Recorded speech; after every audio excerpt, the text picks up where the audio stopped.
Tyler, what have you not been asked that you just want to tell us? Is there anything? That's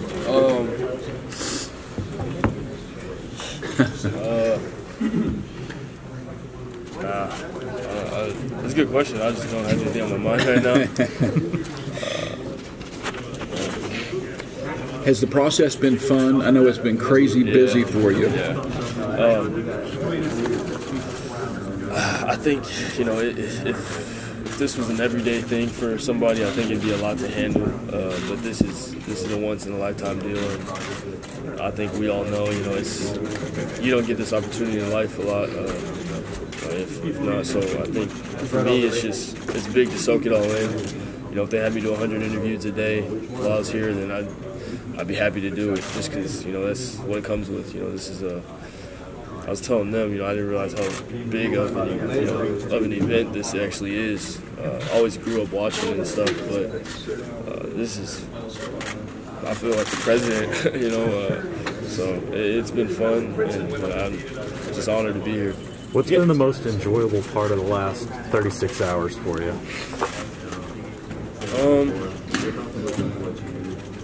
The sightseeing deal was pretty fun. The Statue of Liberty was pretty far away, but that was cool. The whole bull deal was fun. Getting to meet all the Heisman guys, some of the Heisman winners. Just being around Tua and Dwayne's been pretty fun for me. Able to get any shopping in? No, I did not. That was what I wish I could have done. I wish I could have done shopping, but yeah.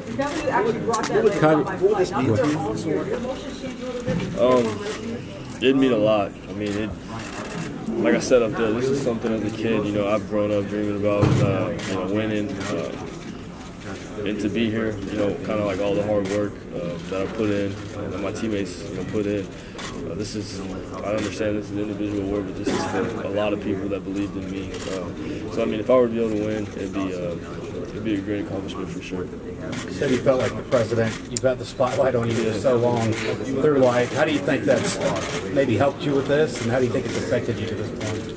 I think it's helped me deal with all this stuff, being grounded, humble, and just, kind of going with the flow. But understanding that this is, like I said, a once-in-a-lifetime deal, and not many get to experience. So I can't put into words, what this is. It's crazy. It's something I've always dreamed of. Just being here is kind of surreal. Tyler, what does it mean to you? Someone asked you up there about the Oklahoma portion of it, but you got Switzer here, you got Lincoln, and all of them. It's kind of a unified thing. This is kind of a good time in Sooner history. Yeah. Like I said, it's crazy. Just to have all these guys here supporting me. Like I said, I'm representing them. I'm representing my teammates. Everybody that's come through before me at OU. It'd be an honor just to be able to represent the university. Me being here in general, I know they're proud of me, but I would love to be able to bring it home for them. Tyler, Billy Sims has historically made his presence known at this event. Just your thoughts on him yelling Boomer during a ceremony like this?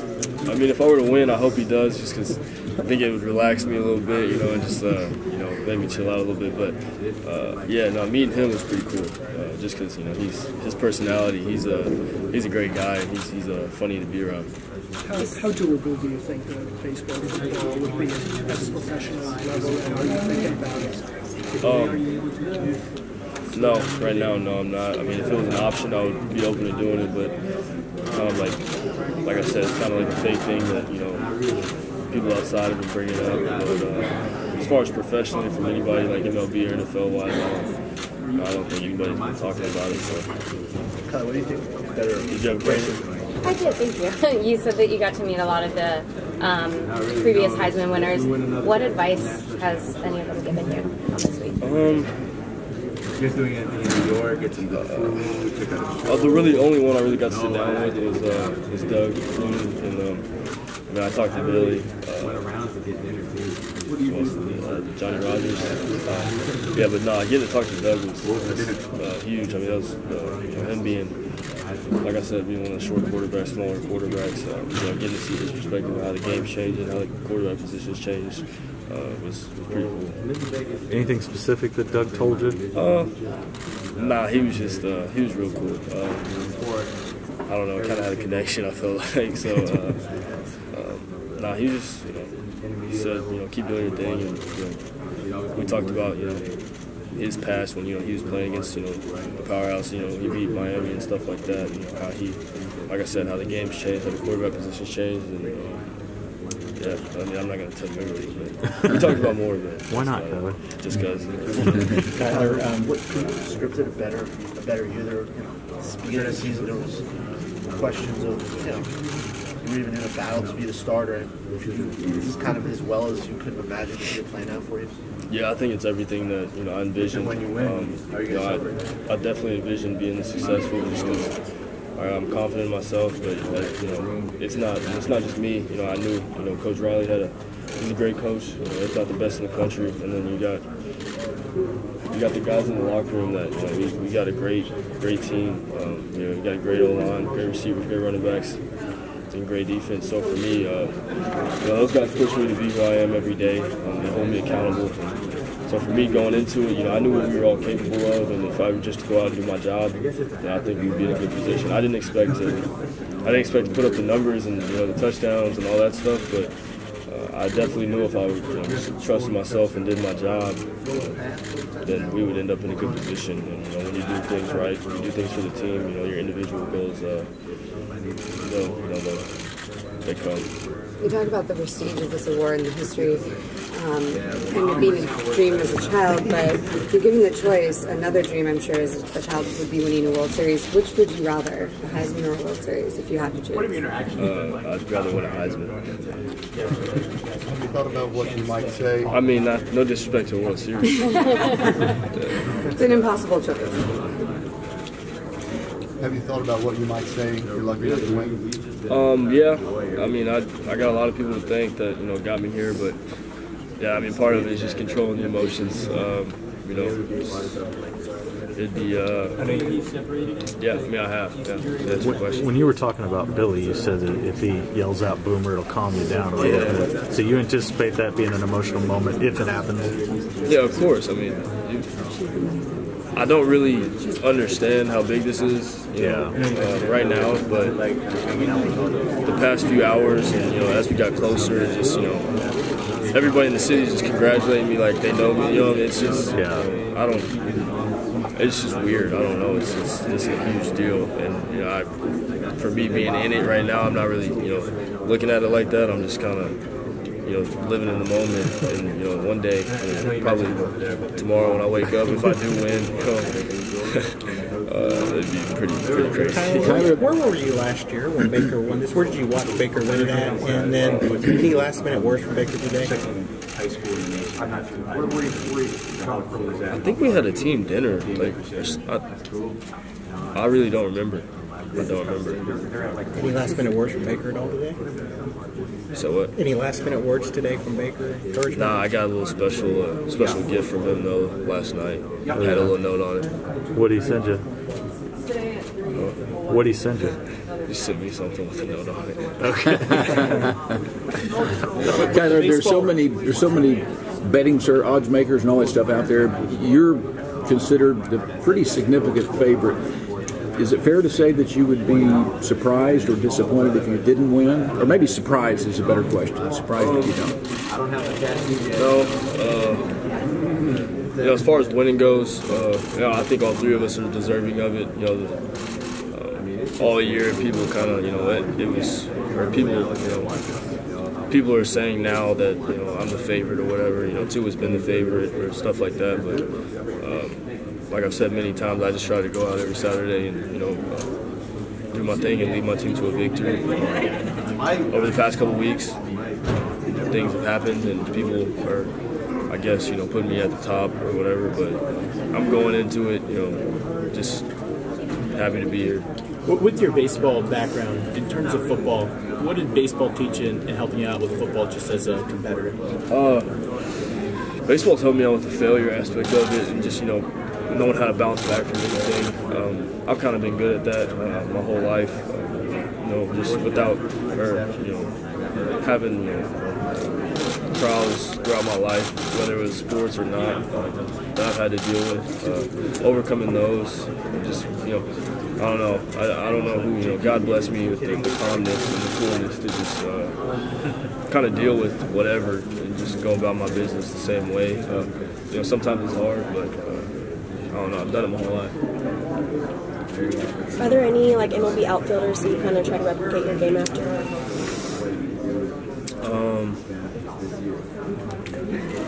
My favorite outfielders right now, Bryce Harper. He actually messaged me, I think yesterday, which is pretty cool. Carlos Gonzalez, the Rockies. Mookie's obviously a beast. I know I'm forgetting people, but yeah. Who do you think Bryce Harper is going to sign with? Any guesses? If I was him, I'd go to LA, but that's just me. What, have you talked to Bryce before? He messaged you? No, I know. I think he's with Scott Boras. I think he's with Boras. So my uncle kind of, it's kind of a connection there. But other than that, I've never gotten to meet him or talk to him. He's kind of always sent messages through my uncles.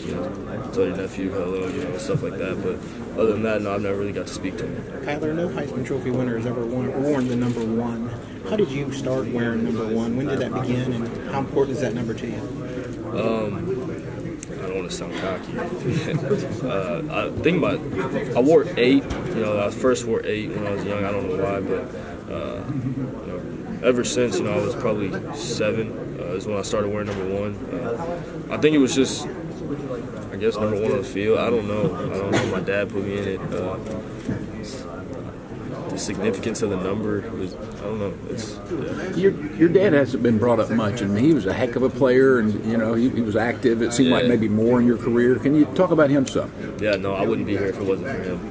If I'm able to win, I'll give him praise for sure for introducing me to this game, teaching me everything I know about the game. He used to drop me off in middle school practices at 6 a.m. in the morning and sit out there when just watching stuff like that. I feel like if I win, he should be up there on the stage with me, just because I wouldn't be here if it was for him, if it wasn't for him. So. What did Bryce have to tell you in his message? Oh, he just told me. I can't really. It wasn't a long message. It was just, he actually used baseball slang, so I can't. Was it just good luck? Yeah, basically, yeah. Could you talk about the impact that Lincoln Riley has had on you just personally in your growth as a man? Yeah. I've told Coach Riley is like a one of one to me. He's a great coach, but not only is he a great coach, he really cares about me. I know he cares about every other player on the team. Every other player he's coached. Again, I can't say enough about Coach Riley. I wouldn't be here if it wasn't for him. So. Kyler, I always get in trouble for talking about dads and their sons playing football. What about your mom and her impact? We always talk about dads, but what about your mom? Yeah, she doesn't care. She does not care about. She doesn't care about what sports I'm playing. She just wants to make sure I'm happy doing what I want to do. And doing what I love. If that's all happening, she's fine. How much input did she have on the outfit tonight? I know y'all go through those. Yeah, there was like a rack brought in. Like I said, my boy brought it over. There's multiple suits lined up, and I immediately kind of knew which ones I was looking at, that I liked, and she didn't really have any influence, honestly. Okay. Did Scott Boras come out here tonight to watch you? No, he did not. Oh, well, I didn't have enough tickets, but. Dwayne Steve's about to go through a transition like you guys went through with Coach Stoops and Coach Riley. What was that like when you found out Coach Riley was going to be the coach, and how smooth was it? It was actually smoother than I thought it was going to be. I was in Cape Cod when I heard the news, and it was kind of weird. It was really weird because Coach Stoops is a legend in the football game. So I got a message saying, or I saw it on Instagram or Twitter. It'll pop up breaking news. And then, I got a message on my phone saying that we had a team meeting, whatever. But so it seemed to me that everybody else found out before we all found out. Yeah. So it was a little odd, but No, I mean, he's been around the facility every day. You know, he sits in some of our meetings still, so he's always around, and he's been nothing but supportive of me. So. And then with Coach Riley, it was just kind of like nothing changed. Yeah, like I said, Coach Riley is he's just kind of one of those people that are born to do what they're doing. And I think he was born to coach. The team obviously trusts Coach Riley. Excuse me, folks. I'm sorry to cut this short. So thanks, Kyle. Thank you.